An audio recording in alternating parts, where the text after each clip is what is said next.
A woman arrives in a small western town with nothing but a worn dress and a secret that could get them both killed. A man with blood on his past and walls around his heart. One desperate question. One impossible yes. What starts as a deal becomes the truest love either of them has ever known, if they can survive long enough to feel it.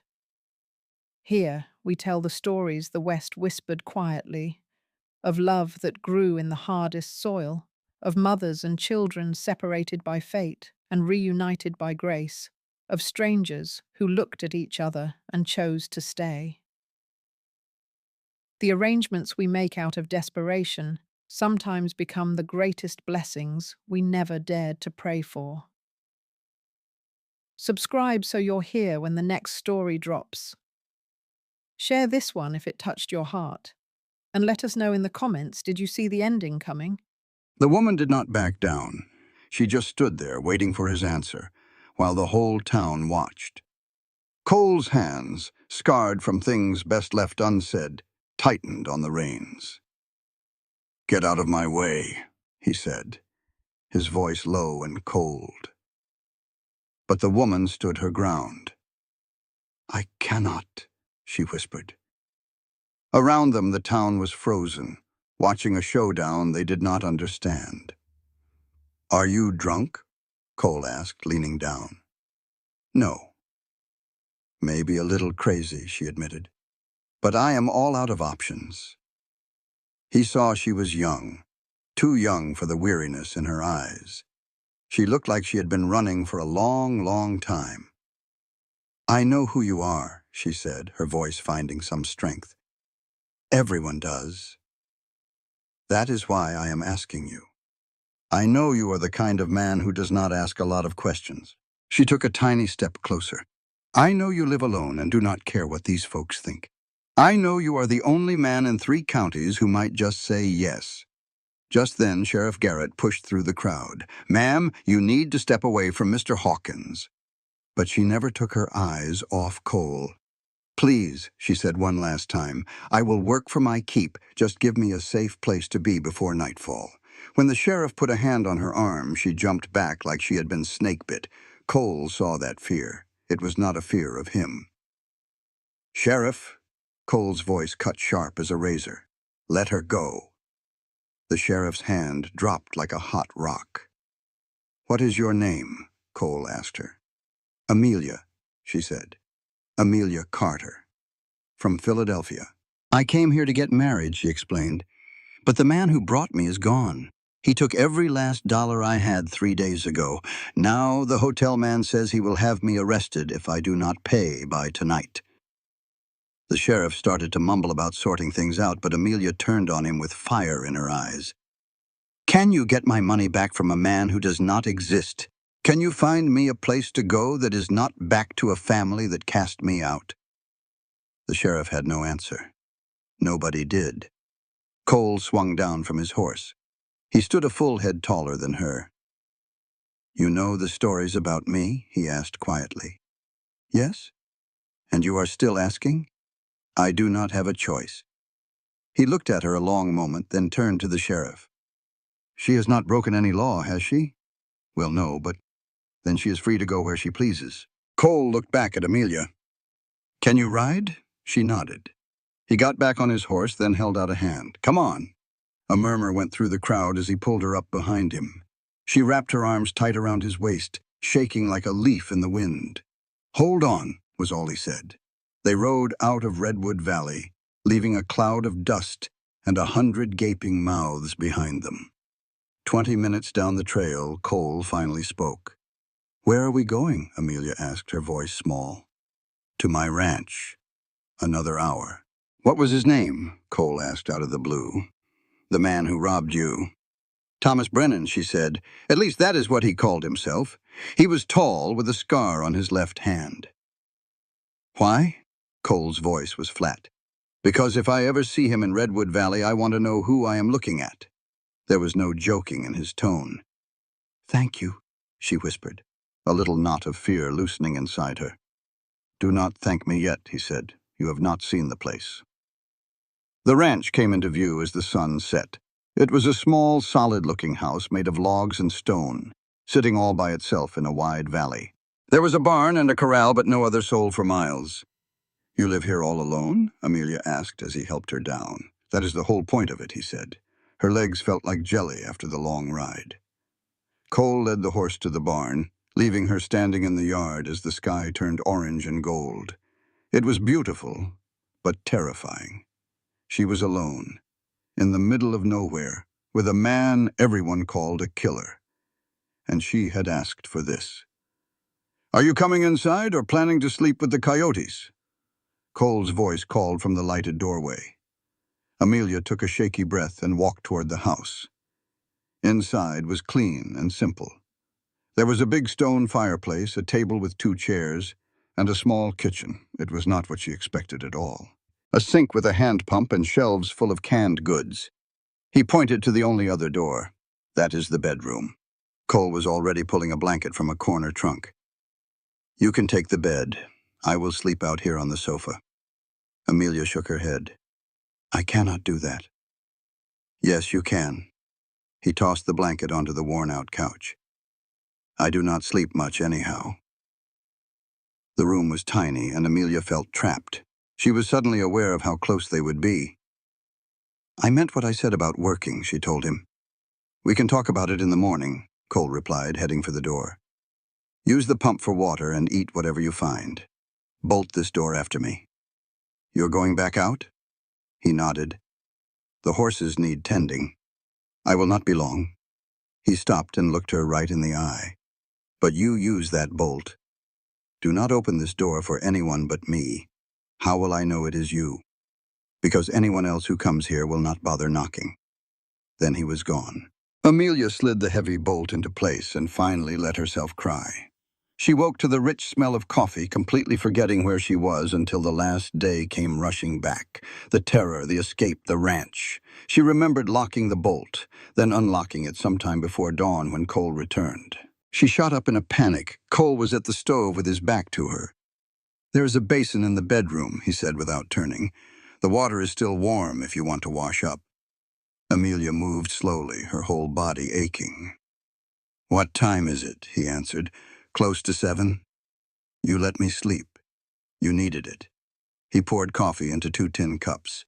"You will need your strength today." "Why is that?" He finally turned, holding a cup out to her. His face gave nothing away. "Because if you plan on staying here, you're going to work. On a ranch, the work starts at dawn." She took the cup. The coffee was strong and hot.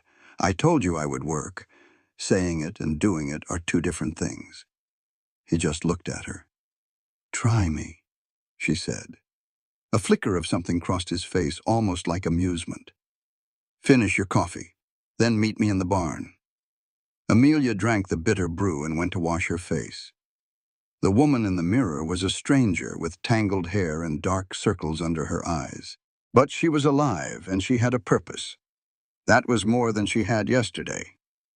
The barn was much larger on the inside, with 6 stalls. 3 held horses, and the rest was filled with hay and equipment. Cole was already cleaning a stall with smooth, practiced motions. "Grab a shovel," he said, without looking at her. Amelia found one and walked to the next stall. The horse inside, a big bay with a white star on his head, watched her with suspicion. "His name is Thunder," Cole warned, "and he bites." "Good to know," she replied. "I am serious.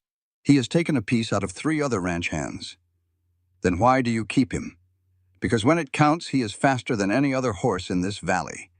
Thunder snorted and stomped a hoof. "Can I touch him?" she asked. "Only if you want to lose a finger." She ignored the warning and held her hand out slowly. The horse flattened his ears. "Miss Carter," he said, his voice sharp.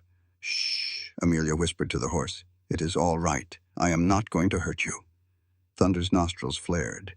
He took a cautious step forward, then another, until his soft nose bumped her hand. Cole stopped his work and just stared. Amelia smiled for the first time in days as she stroked the big horse. "See? You are not so scary." "That is impossible," Cole stated plainly. "What is? That horse despises everyone. Maybe he just needed someone who was not afraid of him." She looked over Thunder's back at Cole. Does that sound familiar? For the first time, Cole Hawkins almost smiled. Almost. Get back to work, he said, but the hard edge was gone from his voice. By noon, Amelia's hands were raw with blisters. By sunset, she could barely move, but she never once complained. Cole watched her as they worked. She fed horses, fixed a fence, and hauled water.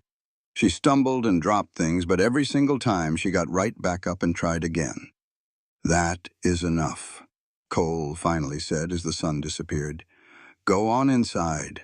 I will finish up here. I can help, she insisted. You can barely walk, he said, taking the bucket from her. Go. She wanted to argue, but her tired body won the fight. Cole watched her walk to the house. For 5 years, he had built a life of solitude, a life where nobody asked him for anything.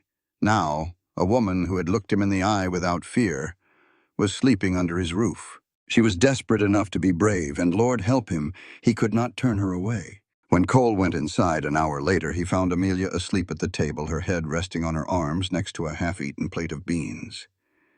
He knew she was trouble, but she was also something else, something brave he had not seen in a long time. He gently lifted her into his arms. She mumbled something in her sleep and curled against his chest, weighing almost nothing. He carried her to the bedroom, laid her on the bed, and pulled the blanket over her. Her face looked peaceful for the first time. Cole went back to the main room and sat on the sofa, staring into the fire until morning. For 3 days, their life fell into a simple pattern. They worked from dawn until dusk, ate in silence, and slept. Amelia learned the rhythms of the ranch with surprising speed. She learned how to handle the animals and how to fix things around the property. She even figured out how to patch a fence so well that Cole did not have to redo her work. She also learned that Cole Hawkins was a man of very few words. He gave orders and corrected her mistakes, but he never talked about himself. He never explained why a man who knew so much about ranching was living all alone. On the 4th day, Amelia decided she had to know more. They were feeding the horses in the barn. "Can I ask you something?" she began. "No," he said. "Why did you bring me here?" Cole kept scooping feed. "I did not say you could stay forever. You brought me to your home. That is not the same thing." "Then what is it?" He finally turned to face her. "It is a place for you to stay until you can get on your feet. And then you leave." His voice was final. "That is how this works, Miss Carter. What if I do not want to leave?" The question hung between them. Cole's eyes narrowed. "In my experience, everyone leaves." "Not everyone," she challenged. He turned back to the feed bin. "Do not try to make this something it is not." "I am not," she said, her voice rising with frustration. "I'm just trying to understand. Why would you help a stranger just to turn them out later?" The question hung in the air, and Cole's control finally snapped. He confessed he was tired of being the man everyone was afraid of, that for once he wanted to be someone people turned to for help. Amelia moved closer, her voice gentle, saying that was exactly what she needed to hear. In that moment, he saw she wasn't scared of him at all. She told him flatly that if he were the monster people claimed, she would already be gone. Instead, she was still there, and it was far too late for her not to care. Cole looked at this woman who had cracked open his solitary life in just 4 days. He knew it was a mistake, but he heard himself agreeing she could stay. But it had to be his way. She would work, keep to herself, and if anyone from town started asking questions, she had to tell them they were married. A quiet arrangement, just a practical matter. Amelia was stunned, but she knew he was right about how folks would talk. A woman living with him without a ring on her finger would cause a storm of gossip. She finally agreed to the plan, married in name only. She had one more condition. If they were pretending to be married, he ought to call her Amelia. He tried the name out, his voice low and careful. She said she would call him Cole. They shook on it, their calloused hands sealing the strange bargain. The deal felt like both a promise and a warning. Not 3 days later, Sheriff Garrett rode up to the ranch in a cloud of dust, looking for trouble. Amelia was out back, trying to bring a patch of sad-looking dirt back to life when she heard Cole's sharp voice telling the sheriff he was trespassing. Garrett ignored him, saying he had heard talk in town that Cole had gotten married. Cole finally admitted it was true. The sheriff scoffed, pointing out Cole did not even know the woman. Then he dropped a bombshell. He had sent a telegraph to Philadelphia and found no record of any Amelia Carter. Her heart pounding, Amelia walked around the house to face them. She quietly explained that Carter was her mother's maiden name. She had used it to run from her father, a powerful judge who had threatened to have her arrested for stealing family jewelry. "So you are a fugitive," Garrett said, his hand moving toward his gun.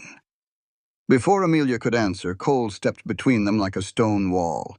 He declared that she was his wife now, and that made her his business, not the law's.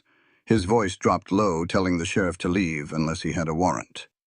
After a long, hard stare, Garrett mounted his horse, his final glare at Amelia, promising this was far from over. Once he was gone, Cole turned to her and asked for her real name. "Amelia Rothschild," she said, explaining her father was Judge Harold Rothschild. After her mother died, her father remarried a woman who wanted her gone. When Amelia asked for her inheritance, her father claimed it was gone. She took her mother's pearl necklace, the only thing she had left, and sold it to come west. Her father, wanting the necklace for his new wife, accused her of theft and threatened to ruin her. Cole stood silent for a long time. He just said, "Lies have a way of catching up to you. You are Amelia Hawkins now, and that has to mean something." The next morning, after a sleepless night, Cole told her they needed a real plan. If her father was as powerful as she said, he could make trouble for them both. He believed the judge would not like losing control over something he considered his property, and that included his daughter. Cole's plan was simple and direct. They would ride into town that day and make the marriage legal. A registered marriage certificate would be her best defense. It would show she was not hiding, but simply living her life. It was a risk, but it was the only real choice they had. Getting him in trouble across state lines. It might not sit well with his powerful friends. Cole took a sip of his coffee. "It is a risk no matter what we do. But this way, you have legal protection. I will have the right to tell people to mind their own business. The town cannot spread rumors about something that is official record." Amelia knew he was right. There was no other way. "All right," she agreed. "We will make it official today." "Today," Cole confirmed with a sharp nod. "Get dressed. We ride in 1 hour." Redwood Valley was different in the daylight, especially when you were not running for your life. Amelia sat behind Cole on his horse, trying to ignore the stares as they rode down the main street. Shopkeepers peered from their windows and people stopped to whisper. By the time they got to the county clerk's office, the whole town was watching. The clerk was a small man with ink-stained fingers. He looked up and his face went white when he saw who it was. "Mr. Hawkins, what can I do for you?" "I need to register a marriage," Cole said, taking off his hat. "This is my wife, Amelia." The clerk's eyes darted between them. "I see," he stammered. "And when did this happen?" "A week ago, in a private ceremony." The clerk shook his head. "Mr. Hawkins, I am sorry, but without witnesses, this document is not valid." A firm voice cut through the silence from the doorway. "I will witness it." They all turned to see Mrs. Eleanor Pritchard, the town schoolteacher. She was a stern woman in her 50s who always spoke her mind. "I saw them take their vows." Amelia stared, speechless, but Cole found his voice. "Much obliged, Mrs. Pritchard." "I am not doing this for you, Cole Hawkins," she said, walking right up to the desk. "I am doing it for this young lady.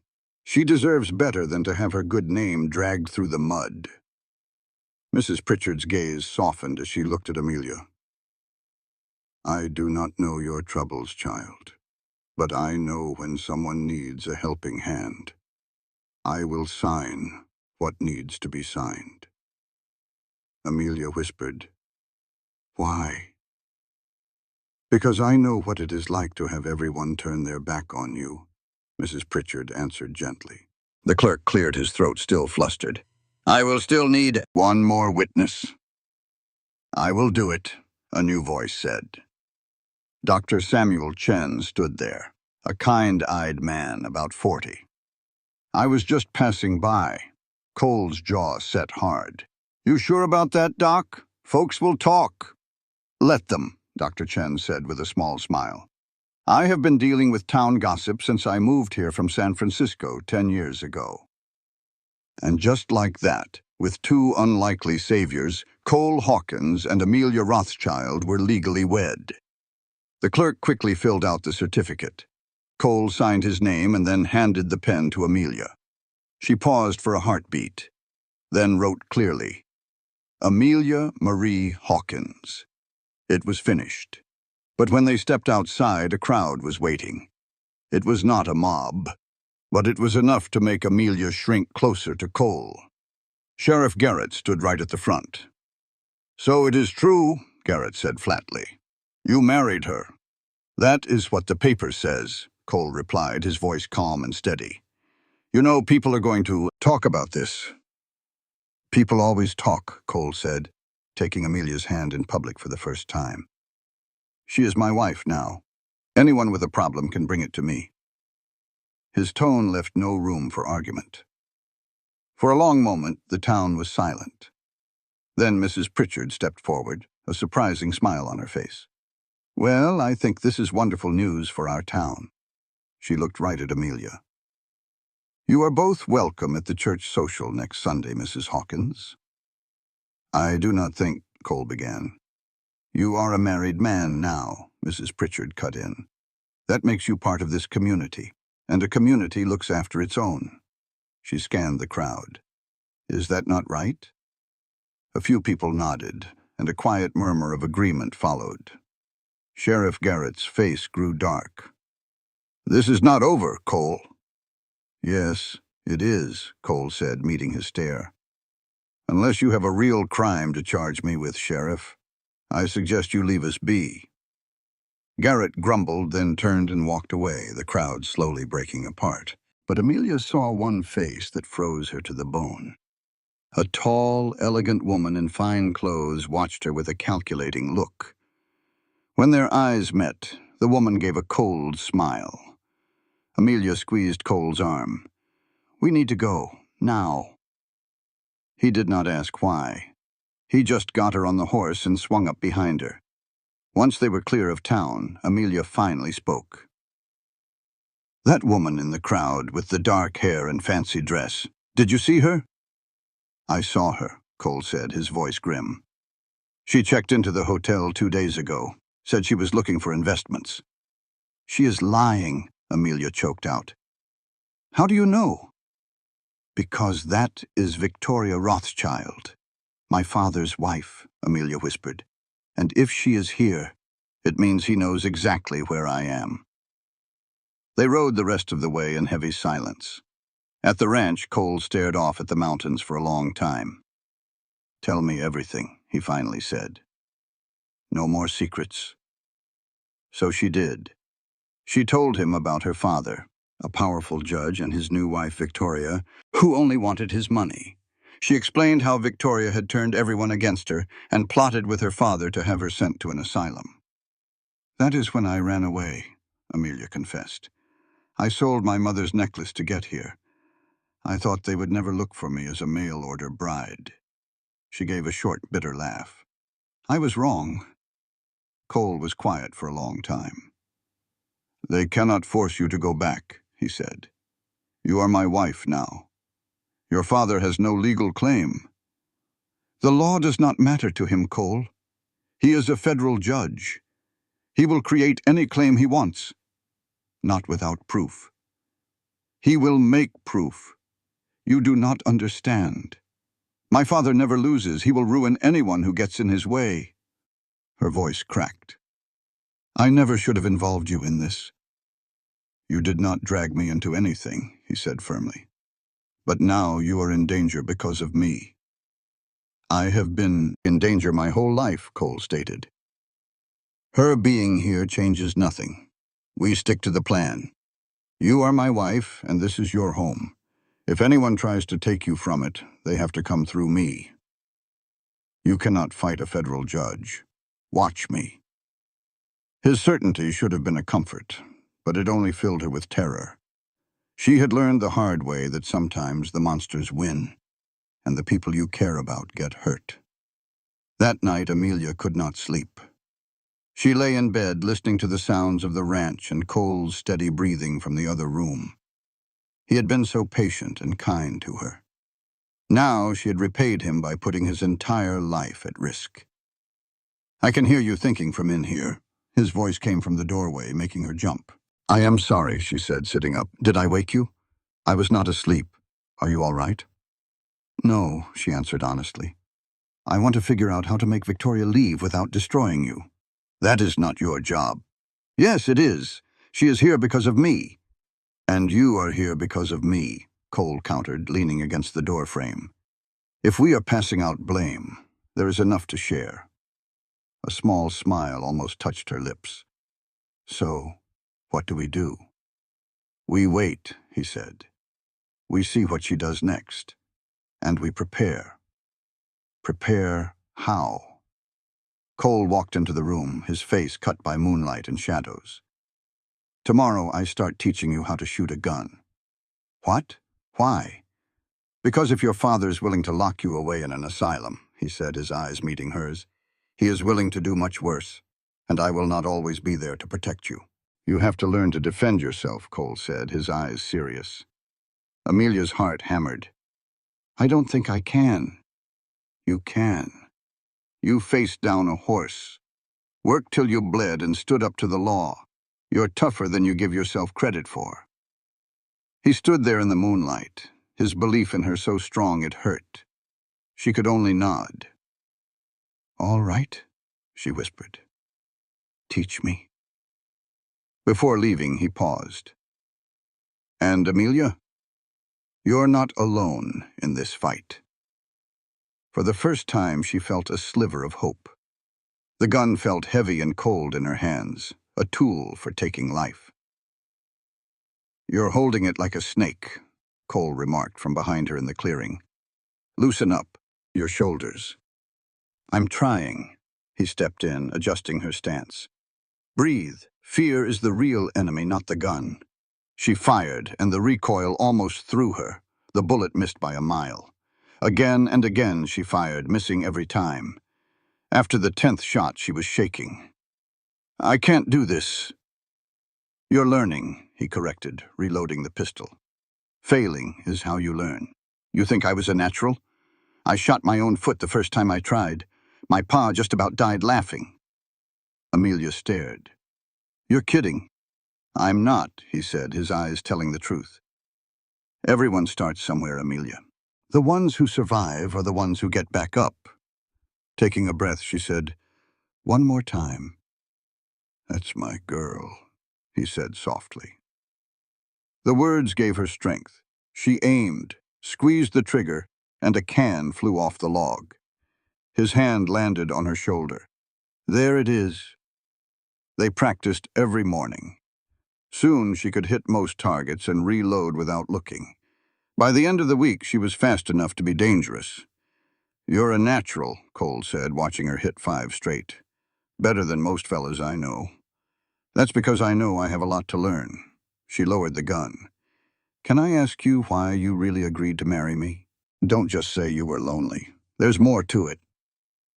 Cole took a long pause. "You remind me of my sister."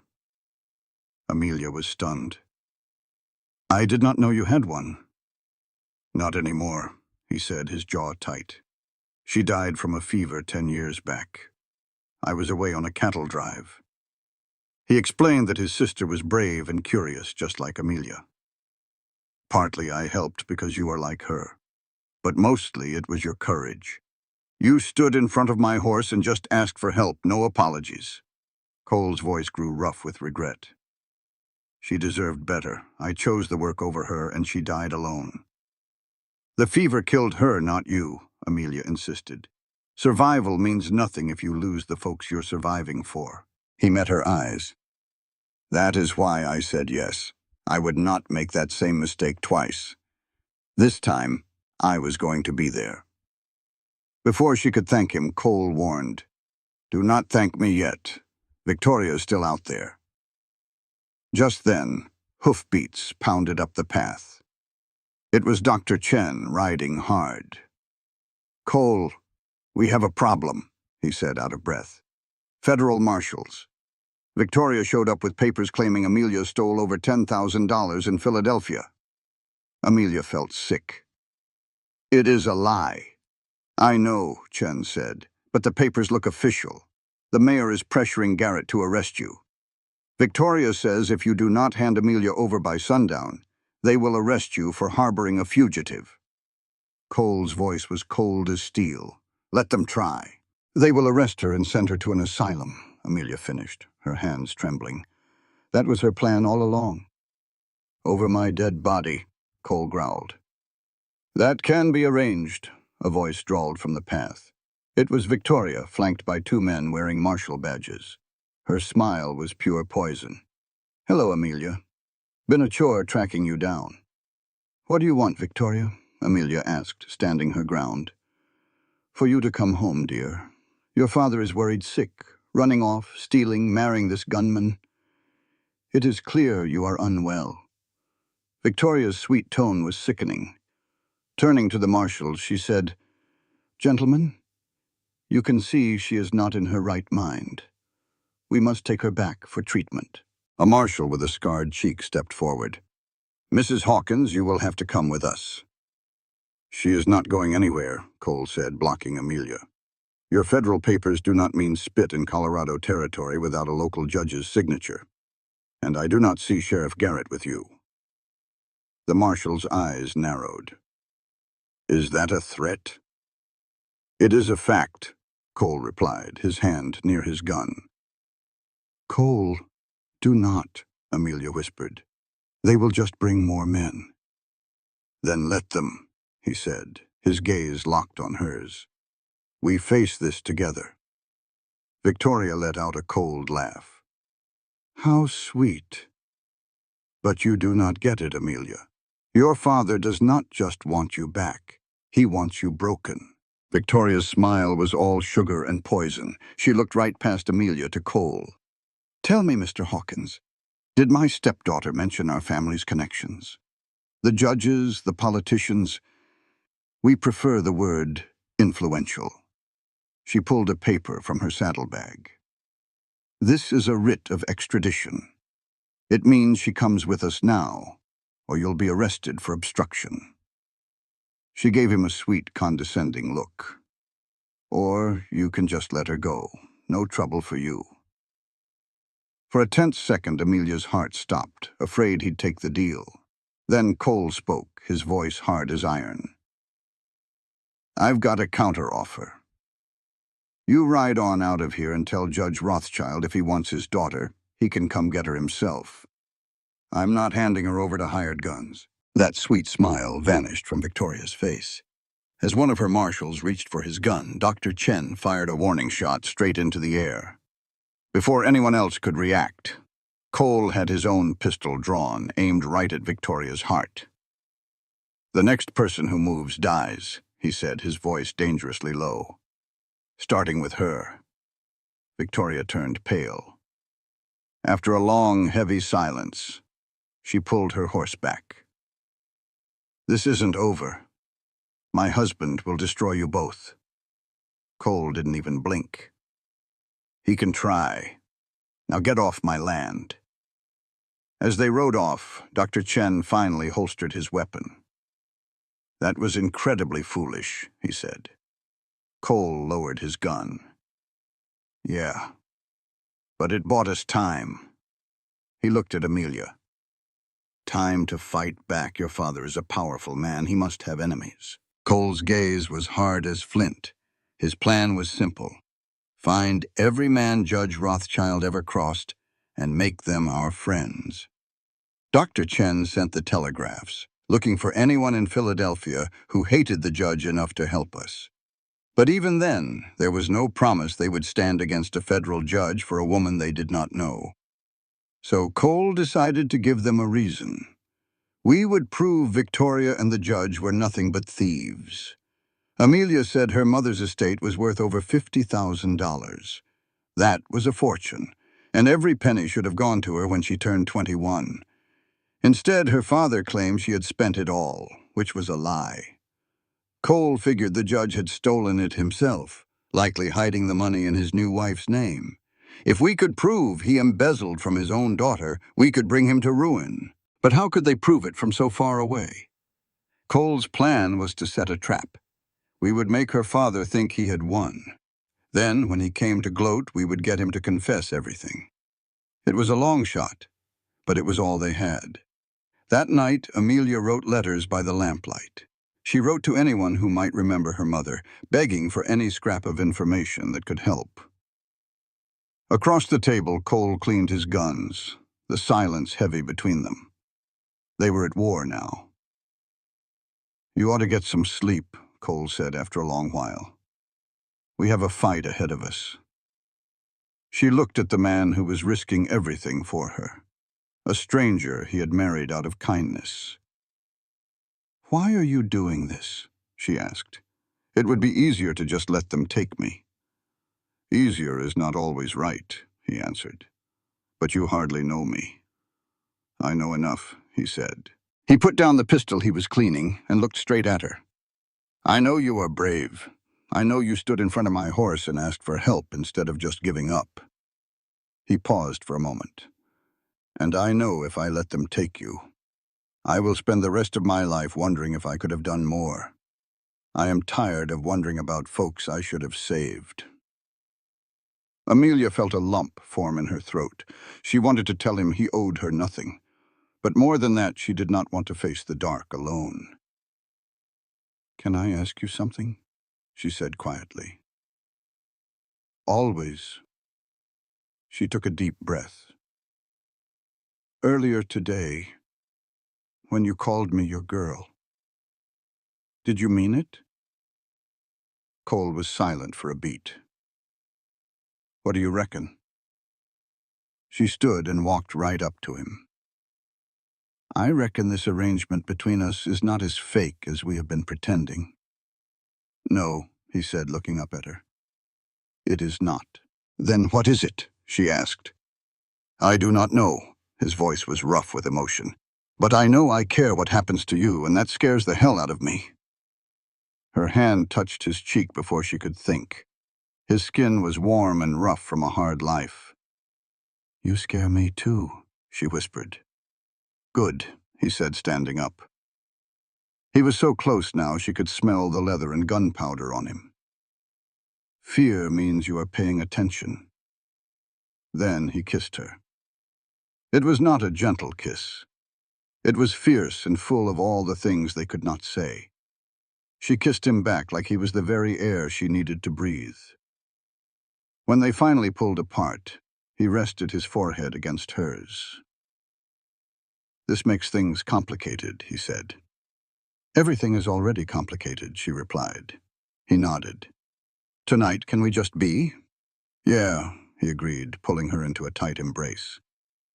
Outside, a storm was brewing, but in his arms, she felt safe. Amelia woke up the next morning alone in her bed. In the kitchen, Cole was at the stove, flipping eggs as if their world had not just been turned upside down. "We have got company coming," he said before she could speak. "Mrs. Pritchard and about half the women from the church are heading this way." He finally looked at her, his eyes warm. "Looks like word got out. They are coming to show their support." Sure enough, a wagon full of determined-looking women pulled up just a few minutes later. Mrs. Pritchard marched to the door like a general. "We have brought food," she announced, "and we are not leaving until the whole town knows we stand with you and your wife." Amelia's eyes started to tear up. "Mrs. Pritchard, you do not have to do this." "Yes, we do," the older woman declared. "That Victoria woman was in town yesterday, bragging about dragging you back to Philadelphia in chains. We will not let some city woman bother one of our own." The church ladies stayed for 3 hours, filling the kitchen with food and the house with hope. After they left, Cole shook his head with a smile. "That woman is terrifying. I would rather face a gang of outlaws." Just then, he saw a rider approaching. It was not Victoria. It was Sheriff Garrett, and he had 4 deputies with him. "Stay inside," Cole said, his hand going to his gun. "No," Amelia stood right beside him. "We are in this together." Garrett got off his horse, looking troubled. "Cole, Judge Rothschild sent another telegram. He is sending federal agents to arrest you both if you do not turn her over by morning." "Let them come," Cole said flatly. "Damn it, Cole, this is not a game," Garrett yelled. "They will bring 20 men and they will shoot. Then I will have to be quicker." A young deputy stepped forward, his hands trembling. "Please, sir, it is not worth dying for." Before Cole could answer, Amelia spoke to the young man. "What is your name?" "Michael, ma'am." "How old are you, Michael?" 20. "Do you have a family?" "Yes, ma'am. My mother and 2 sisters." "What if it was your sister they were after?" Amelia's voice was steady as a rock. "Accused of a crime she never did, threatened with being locked away in some dark asylum. Would you all tell her it wasn't worth the fight?" Michael flushed red. "That's different." "No, it is not," she said, looking right at them. "My father is a liar, and my stepmother is a thief. They want to destroy me, and you are helping them. If you make me go back, you are no better than cowards." One of the deputies mumbled they were just following orders. Sheriff Garrett's jaw was tight. "Mrs. Hawkins, I understand you are upset." "Upset?" She let out a bitter laugh. "Sheriff, I am terrified, because when I go back I disappear for good. So if you aim to arrest me, then do it. But do not pretend it is for justice. You are just afraid to stand up to a powerful man." A heavy silence fell until Michael finally spoke. "Sheriff, what if she is telling the truth?" Garrett's voice wavered. "Orders are orders. Orders are... Well, that is where you are wrong." Dr. Chen came riding up fast, his face flushed. "I just got word back by telegram. Judge Rothschild has been under investigation for 6 months." Garrett stared, stunned. "Turns out the judge made a lot of enemies in Philadelphia," Dr. Chen continued, pulling out a folder. "Lawyers there say he's been stealing from estates for years. I have got statements right here. They prove Amelia's mother left her over $60,000. Money Amelia never saw a dime of." "That does not prove," Garrett began. "It proves he stole from his own daughter," Dr. Chen cut him off. "And that makes every charge against her a lie. He moved the money to his new wife's accounts, but left a paper trail a mile wide. You were right, Amelia, you are not going back to Philadelphia." Dr. Chen smiled. "Your father is." "This changes nothing," Garrett said, but the conviction was gone from his voice. "Those warrants are still active." "Not in Colorado," Cole interrupted. "The law here says you need a good reason to arrest someone. Do you have one, Sheriff? Or just orders from a crooked judge who is about to be arrested himself?" The deputies looked at the ground. Finally, Garrett sighed.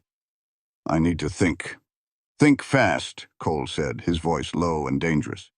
"Because if anyone tries to take her off my land, there will be a fight, and I promise you it will not be my blood that is spilled." Garrett mounted his horse. "You have got 24 hours." Then they were gone. "Is it real?" Amelia whispered to Dr. Chen. "It is," he said gently, handing her the folder full of bank records and telegrams. "I started looking into this the day you told me about your father. I could not let you face him alone." Cole looked at the doctor with newfound respect. "Sam, thank you." "Do not thank me yet," Dr. Chen warned. "Your stepmother, Victoria, is still in town. A cornered snake is mighty dangerous." As if the world agreed, thunder rumbled in the distance. Cole looked toward the dark clouds gathering over the mountains. "A storm is coming," he said. "A big one." "Those clouds are moving too fast," Dr. Chen noted. "That is not normal weather." "No, it is not," Cole said, already heading for the barn. "It means the river is fixing to rise, fast." "I am going with you," Amelia declared, grabbing a saddle before he could protest. "We are in this together, remember?" Cole stared at her, then let out a sigh. You are stubborn as a mule."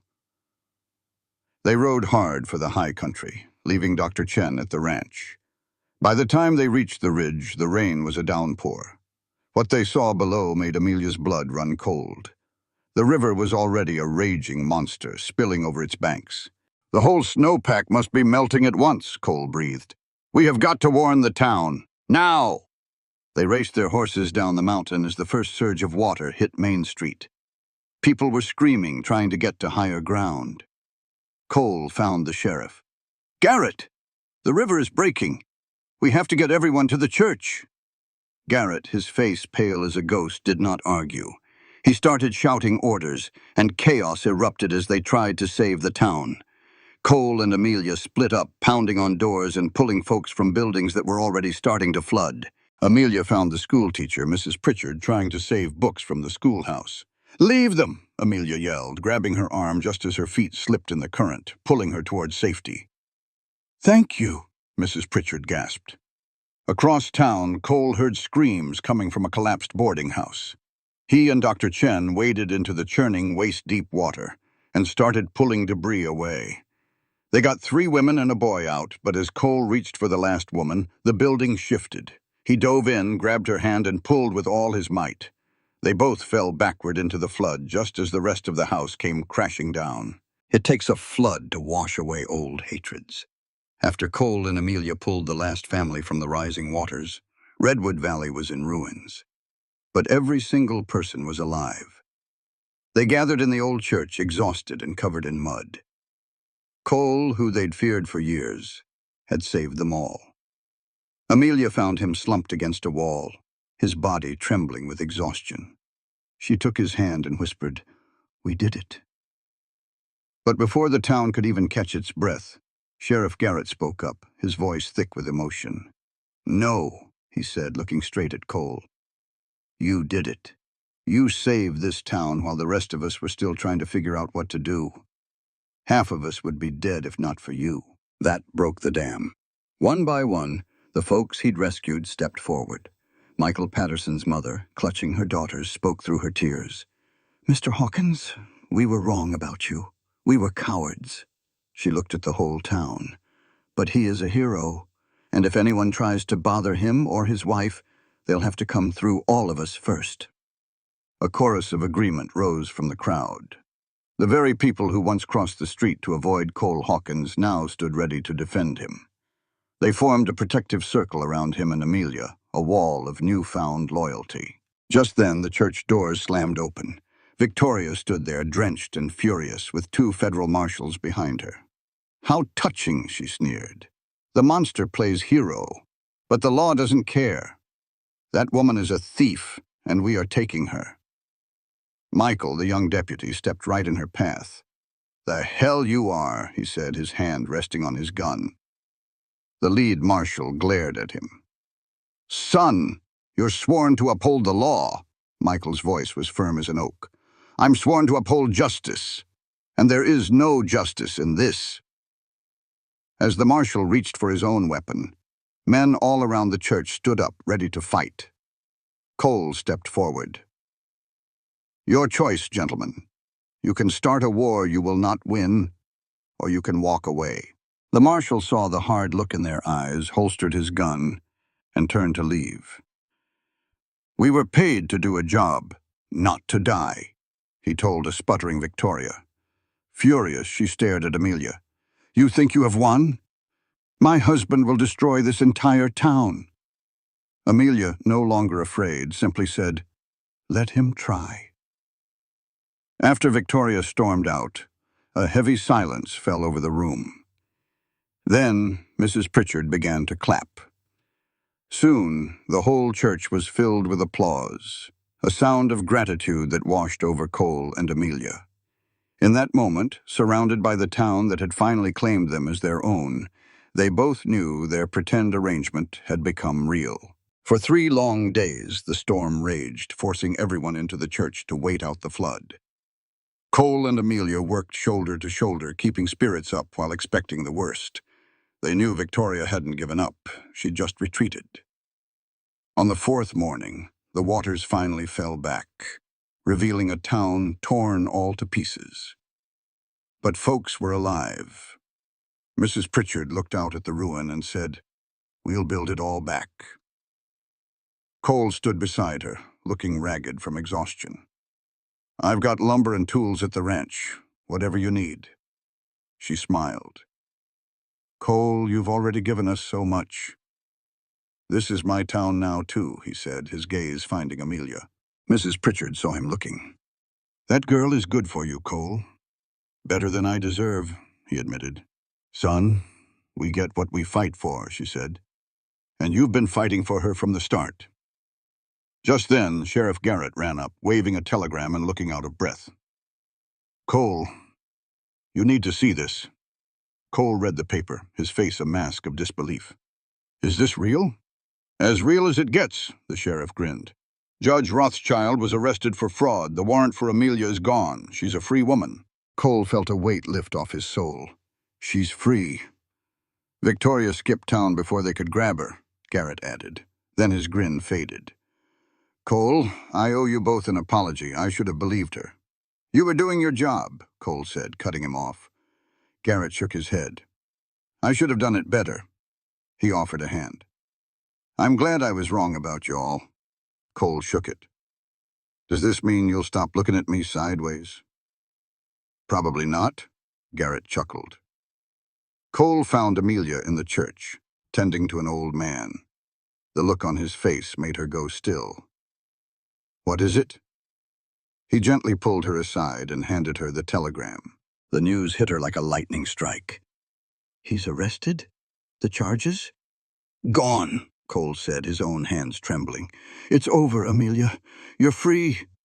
Tears streamed down her face as she finally whispered, "I'm free." She collapsed against him, and he held her tight while she cried out all the fear she'd held inside.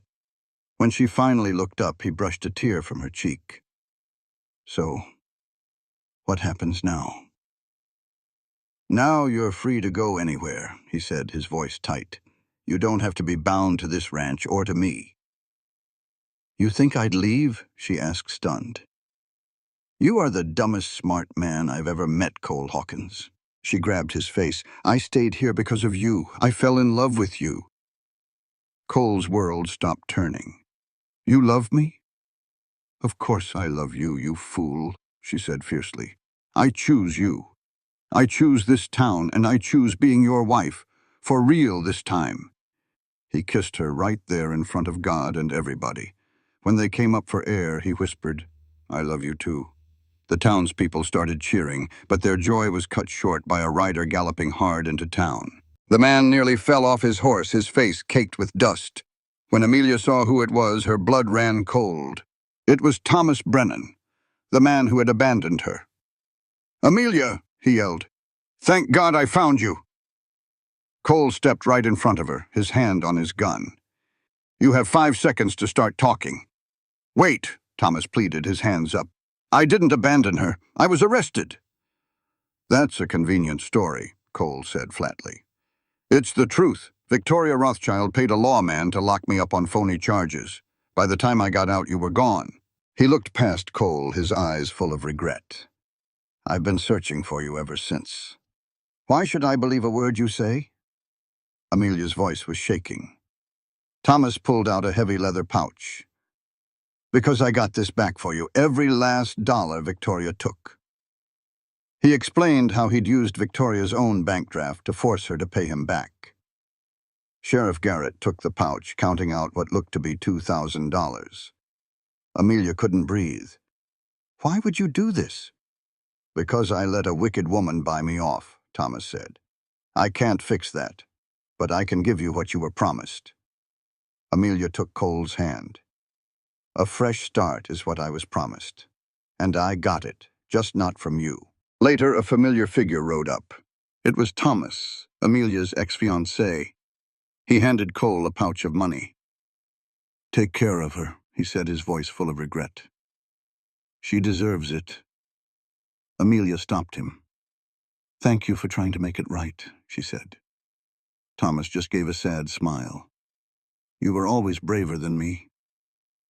Then he rode off for good. Amelia looked at the money, then at the ruined town. She handed the pouch to the sheriff. "Give this to Mrs. Pritchard for the rebuilding," she announced. "I have everything I ever came here for." Mrs. Pritchard pulled her into a hug. "Welcome home, dear. Welcome to the family." As folks started planning the cleanup, Cole turned to Amelia, his eyes serious. "Marry me," he said. She laughed. "We are already married." He took her hands. "No, we did it out of fear last time. I want to do it right. I want to stand before this whole town and tell the world I choose you because I love you." Tears welled in Amelia's eyes. "Cole, will you marry me, Amelia Hawkins, for real?" She did not hesitate. "Yes, 1,000 times, yes." Their kiss was sealed by the cheers of their new family. Together, they all rebuilt Redwood Valley, not just with lumber and nails, but with a courage and hope that had been born from the flood. During those weeks of rebuilding, folks in Redwood Valley stopped seeing a monster and started seeing the man Cole Hawkins truly was. He worked harder than anyone and helped his neighbors without a lick of complaint. Amelia wasn't just some desperate bride anymore either. She was the heart of the recovery, using her own money and nursing the sick. They became family to the town. At the first service in the new church, Mrs. Pritchard announced a town celebration. But she kept a little secret about its real purpose, a surprise she was planning with a few close friends. On the day of the party, Mrs. Pritchard found Cole and Amelia. "Could y'all come with me for a minute?" she asked. In a small room, Dr. Chen was waiting with a big grin. "What in the world is going on?" Amelia wondered. "You two are getting married," Mrs. Pritchard said plainly. Amelia was confused. "But we are married." "Not the right way, you are not," the older woman declared, pulling a beautiful white dress from a trunk. "This was my daughter's. She would have wanted you to have it." "I suggested it," Cole admitted with a sheepish grin. "You gave up everything for me. The least I could do was give you a proper wedding." Amelia looked at the pure love in his eyes, and any thought of being upset just melted away. 15 minutes later, she stood at the church doors in that beautiful white dress. The whole town was waiting inside. "Ready?" Mrs. Pritchard whispered. Amelia smiled. "I have been since the day I met him." The preacher began. "Friends, we are here today to see a second chance. These two people found light in the dark. They showed this town what it means to stand for something. And now they will show us what it means to love." When it was his turn, Cole took a deep breath. "Amelia, I thought you were the bravest person I had ever met, and I was right.